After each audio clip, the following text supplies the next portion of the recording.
Well, I can still see some people coming in, but let's kick off since it's 1 minute past 11. Welcome everybody to this third webinar out of a series of 4 that we're hosting this week. Can you move to the next screen, Juraj? Thank you. So this is the third one. We already hosted a webinar about order management, finance and accounting on Tuesday and Wednesday, and we'll have a fourth one tomorrow covering WMS. Feel free to register for that one if you still want to join that one, and you haven't done so yet. All the webinars start at 11, including the one for tomorrow. Juraj is presenting this particular webinar. I would like you to mute during the presentation. You've already been muted automatically when you logged in, but please keep it that way to avoid background noises. If you have any questions, feel free to leave them in the chat window. We're not going to answer them during this webinar, but we will send an email afterwards, which will include both the recording, which we will post online, and also the Q&A. So any questions that you do leave in the chat will be answered in that particular email. Having said that, I would like to give the word to my colleague Juraj. So take it away, Juraj. Yeah, thanks for the introduction, Marcel, and welcome everyone. So I would like to first look at the table of contents for today. This webinar will be split into 2 parts. We will first talk about administration and the new features there, and then we'll talk about SRP or project management. So as for the administration part, these are the topics that we chose. Enhanced file security and expense report attachments migration tool. We'll talk about the administrator role being added to the list of roles, the copy to account feature that was also already released previously, but now it went from beta to a generally available feature.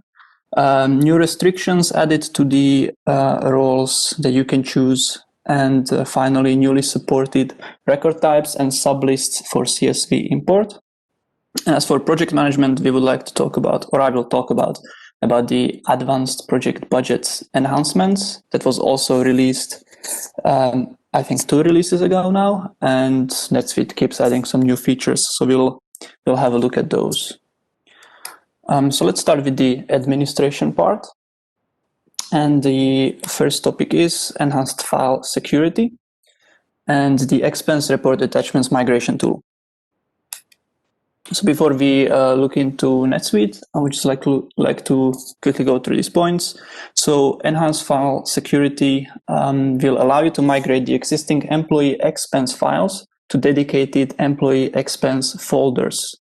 You should only have to run this migration once, but if you have too many files attached to expense reports, then it might run more than just once.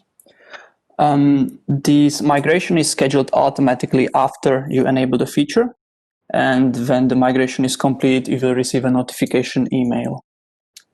So let's have a look in NetSuite, and we will start with the enablement. So I'm on the enable features page already.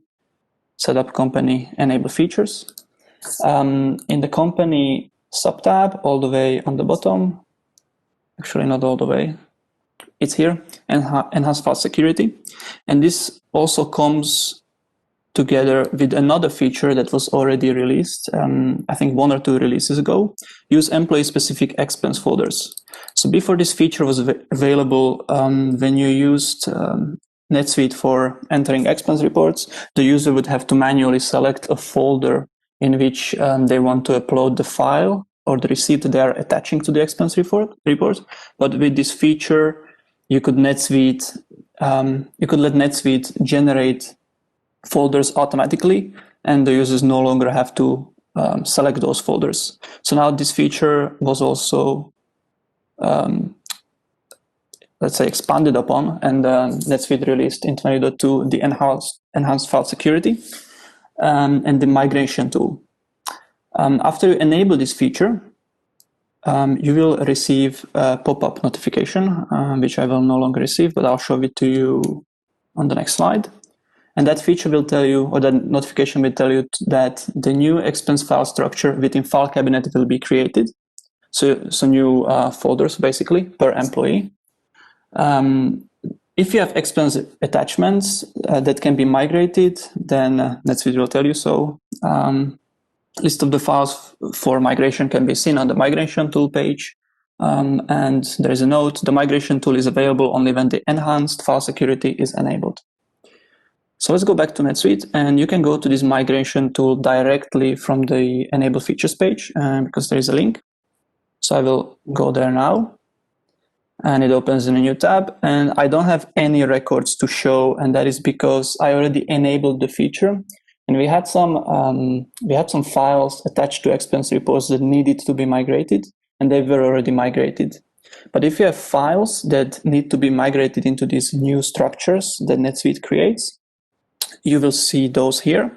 And I took a screenshot of what I've seen before the migration happened, and that's the upper one. So you can see that there were 4 files. The links to the expense reports these files were attached to were also included. And the current folder where these files were was images. So these were files that users, these were obviously test files, but these would be receipts that users attach to expense reports and store them in some custom folder. So NetSuite listed these. And on the second tab, migration details, you can see 2 entries. The first one is cancelled, and that is because I manually cancelled the migration after I enabled the feature. Because if you enable the feature, the migration will be scheduled automatically, and it will tell you when it will run. But if you don't want it to run yet, you can cancel it, which is what I did. And then it was queued because I scheduled it after that. And then the next day, all the files were migrated into the new structures. So let me show you how that looks now. So we had a couple of expense reports, and all of these were stored in documents file cabinet in the images folder. So all of those were here. But now with the feature enabled, NetSuite creates these structures, user documents. There is 1 folder per employee. If I click on this employee, for example, it further breaks it down into expenses, year. So these were only from 2017, March. And you can find the file that was migrated into this new structure.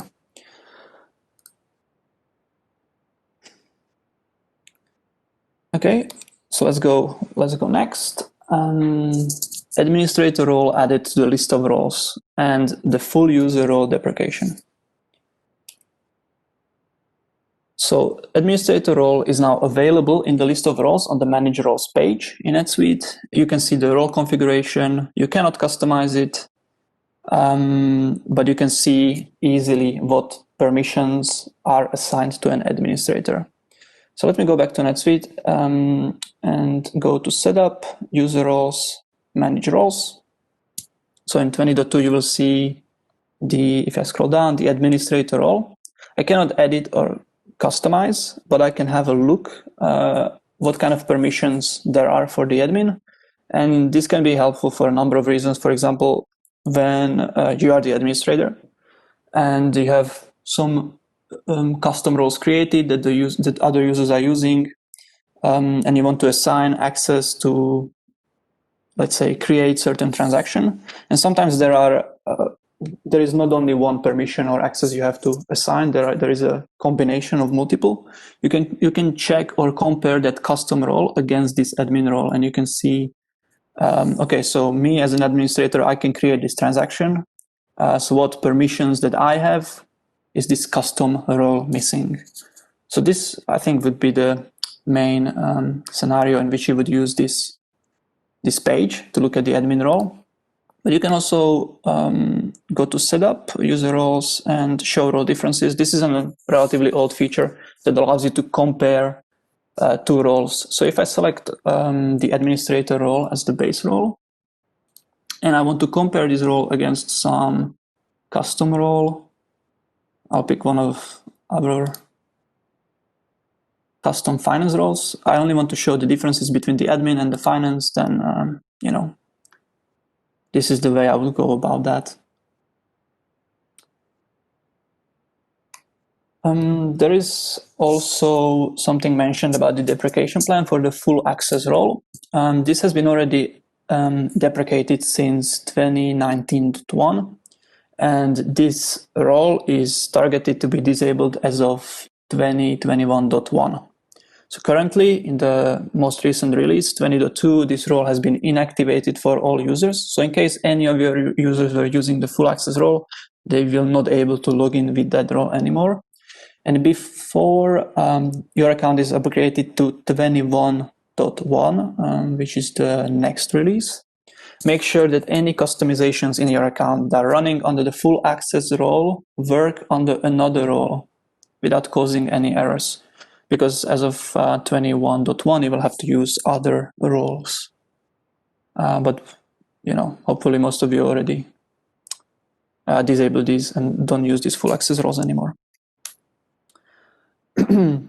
There are some new restrictions available on the custom roles as well, namely the department and class, which is actually the next topic I wanted to talk about. So previously, when you're creating a custom role, you can restrict via location and subsidiary. But in this release, department and class have been added as well. The only prerequisite is that you have to have departments and classes enabled. So let me just quickly show you where this is. So once again, setup, user roles, manage roles. And I'm going to pick one of the custom roles. It doesn't really matter which one, but let's stick with this finance role. Edit. So if you have NetSuite One World, you can also restrict by subsidiary. That is generally in this section somewhere. If you want to restrict the role by subsidiary, and then further in the restrictions subtab, you can restrict by segments. So custom segments are currently not, available to restrict by, but these standard segments are. Previously, it was only location, but now you can also do department and class. So let's say I want to restrict this role by department, and then the restrictions are, as they were before. So you can, choose one of these three.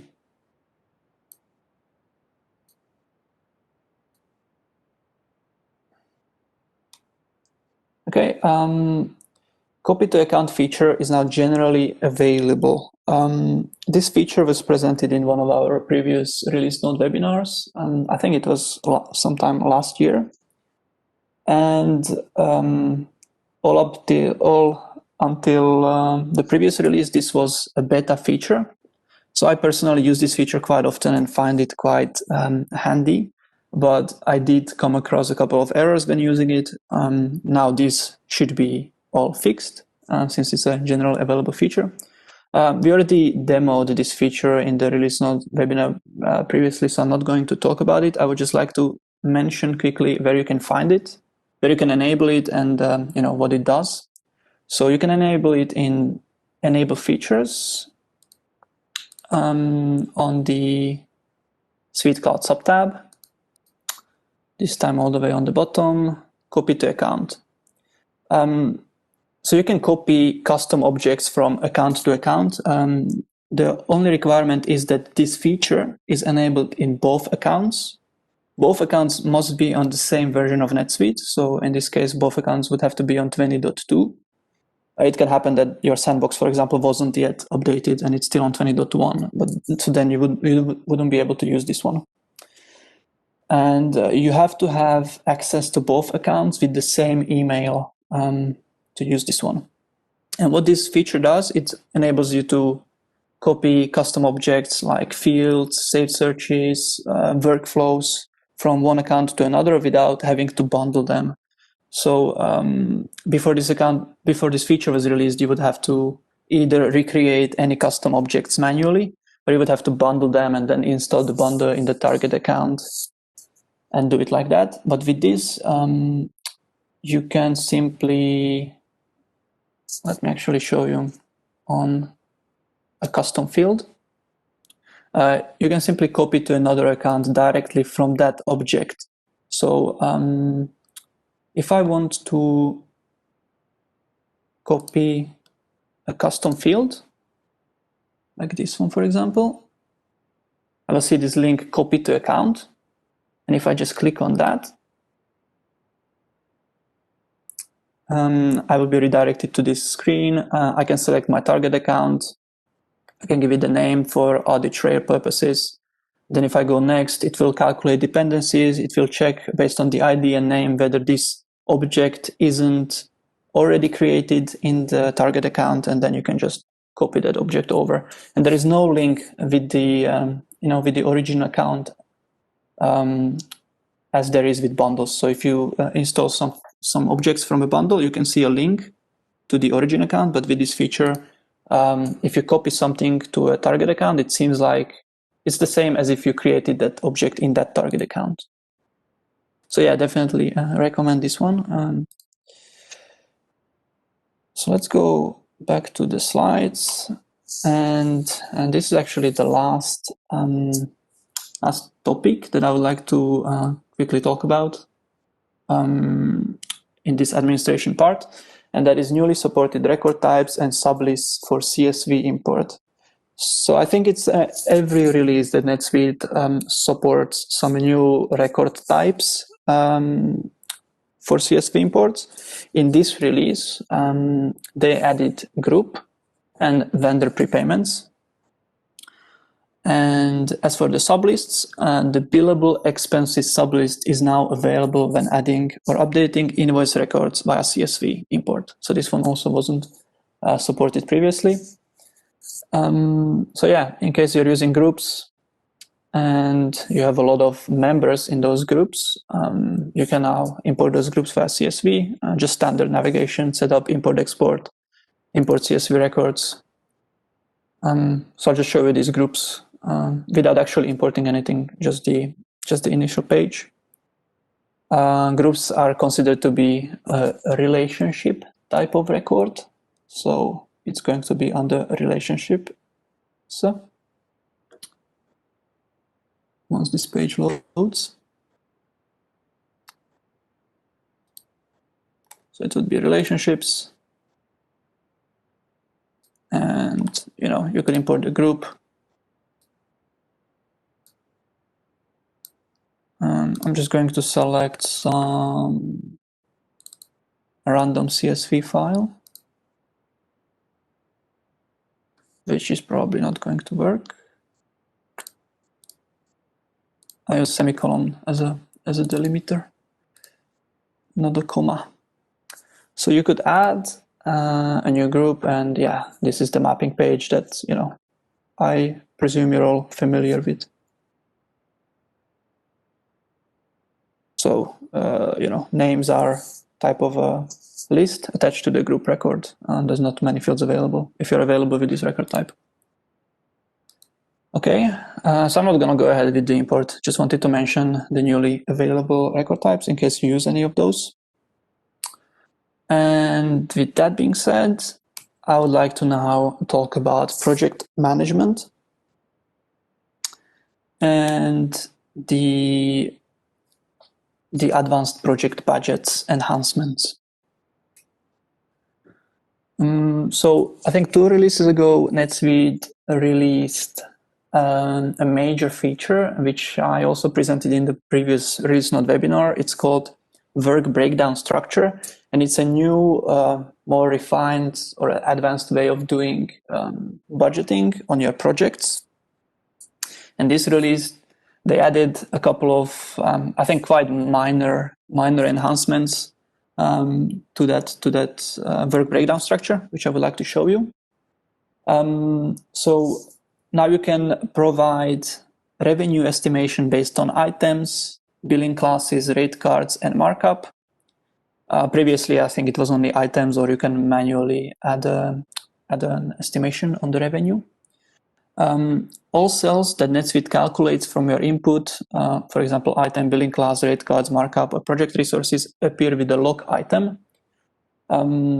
And that's handy because that, as we'll see soon, that budget screen is quite busy. So it's a good way to help you quickly find the field where you actually can manually fill out some values or which fields are actually calculated. And yeah, this one is quite handy. And they introduced the work breakdown structure template. So previously you would have to create every budget per project manually. But now, similarly, as you can create a project from a project template, you can also create this work breakdown structure from a template. So we'll have a look at these three now in NetSuite. For this, I'm going to use another account which has these features enabled.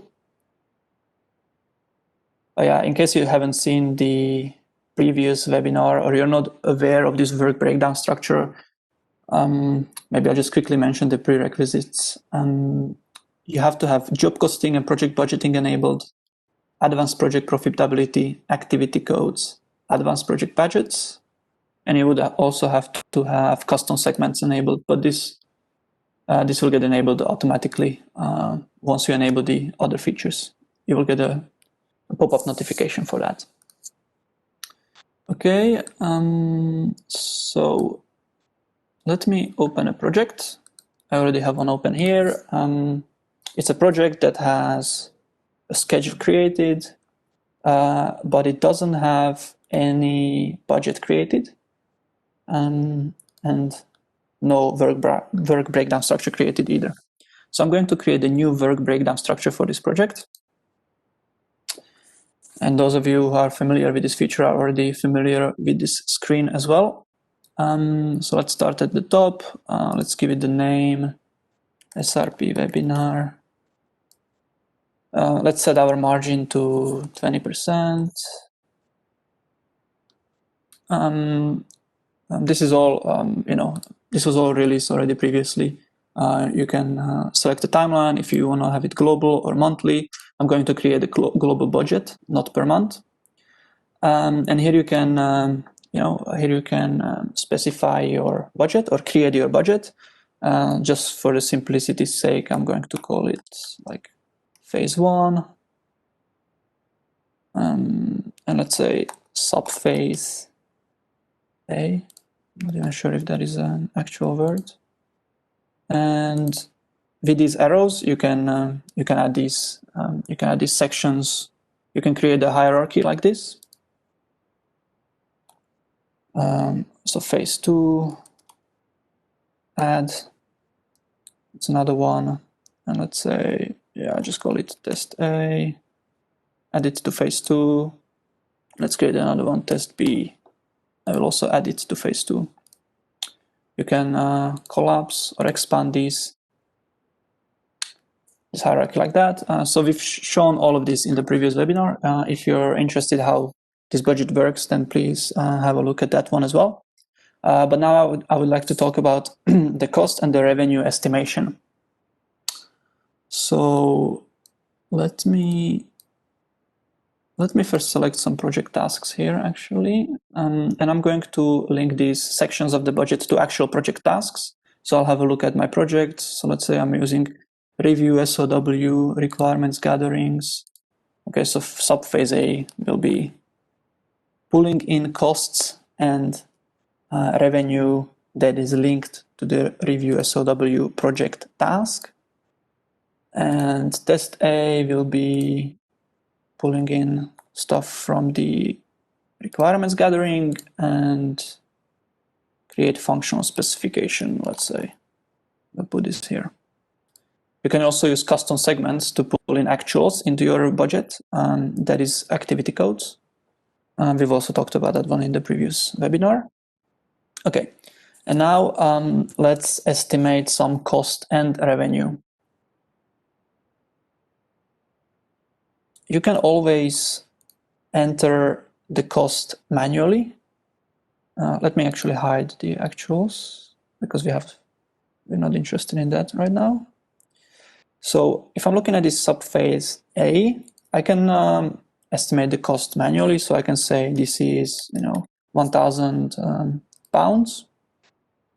But I can also use this pop-up and estimate the cost in another way. So what I did now is manually. I could potentially also do item. So if I select an item that has a purchase price, then that rate will be used to estimate the cost. So let's say I want to estimate the cost based on this engineering item, which has this rate. If you enter the quantity, then the cost gets calculated, quantity times the item rate. You can also estimate the cost based on project resources. So if I'm going to estimate based on resource EBIC1, she has the rate of 75 on her employee record. That's the rate that's specified for this resource. And I can just say, she'll be working 5 hours on this task. So this will be the estimated cost for this task. So I could submit it and go to the pop-up on the revenue and estimate the revenue there, or I can just click here, and now I'm staying on the same line, but I'm estimating the revenue now. So as before, you can use manual and just manually enter the revenue. You can use a markup on cost. So my estimated cost for this subphase A is 375 pounds. And let's say I want to add my markup will be 20 pounds. So this is my estimated revenue, 395, or my markup will be 20%, in which case my estimated revenue is 450. Let's submit this line and let's go to another line now. These are those locked icons. So you can see that I calculated the estimates for costs and revenue for this line. And it shows as locked. You can still click on there and go to this pop-up, but you cannot manually override the estimates. If I look at this test A, I can still manually select my estimates. So let's just manually type 500 cost for this, and let's estimate the revenue, and let's have a look at the other options that you have if you want to calculate the revenue. So we had a look at manual, we had a look at markup on cost. You can also use items as with the cost, which will simply just take the item rate for that, for the project currency. So I think this engineering item should have this one has a rate, so it takes that rate, and you can use quantity times rate. It will estimate your revenue. Let's submit this one, and let's go to the next line. Also, I will enter 400 costs. And let's estimate the revenue based on billing classes. So this is the last final option that you can use to help you calculate your revenue on the budget. Let's first select the billing rate card. So I want to use the hourly billing rate card. And I want to use the consultant billing class. So the consultant has the rate of 110 pounds on this billing rate card that we have created in the system hourly billing rate card. And in a similar fashion, I can now estimate the revenue. Let's say the consultant that I will assign to this case will work on this task. Sorry, will work on it for 3 hours. So let's say 3 hours. My estimate is calculated. So I have 0 actuals, because there is no transactions linked to this budget line, but let's submit this. And we have a negative margin here, but in total, we have a 28% margin estimated on this project, and we targeted 20, so that's all good. Let me save this work breakdown structure now. And this is not the budget yet. If you want this to become the budget for the project, you would have to set it as a baseline budget. This is also a feature previously released that we talked about in the previous Release Note webinar. But the last new functionality that I would like to talk about is the work breakdown structure template. So now I can create a template from the work breakdown structure. Previously, you would have to create these structures manually for every project that you want to create this budget for. And these are currently not even supported via CSV import. So it would be quite a lot of work if you have a lot of projects. But now you can create a work breakdown structure template. Just click on there and give it the name. Yeah, customization work WBS template is okay. And it's going to be saved into templates. I'm just going to save it now. Template was successfully created. And I already created a copy of my project. It's the same project, but I just created a copy that will not have a work breakdown structure created yet, because we created one for another project. So if you were to create a new work breakdown structure for a new project, you would click new work breakdown structure, and on top, under actions, you can apply a work breakdown structure template. If you click on there, it will show you all your available templates in the system. So these are the first and the last one are ones that I created previously. You see that these are like monthly, and the one that we saved now is a global one. So if I say click on that one, before I apply, there's also this option, check the box for quantity, clear the box for amount. This means that if you keep it checked, NetSuite will automatically recalculate all the rates. So I used the consultant rate. If the consultant rate on that billing rate card I was using was updated, then NetSuite would use the current updated rate.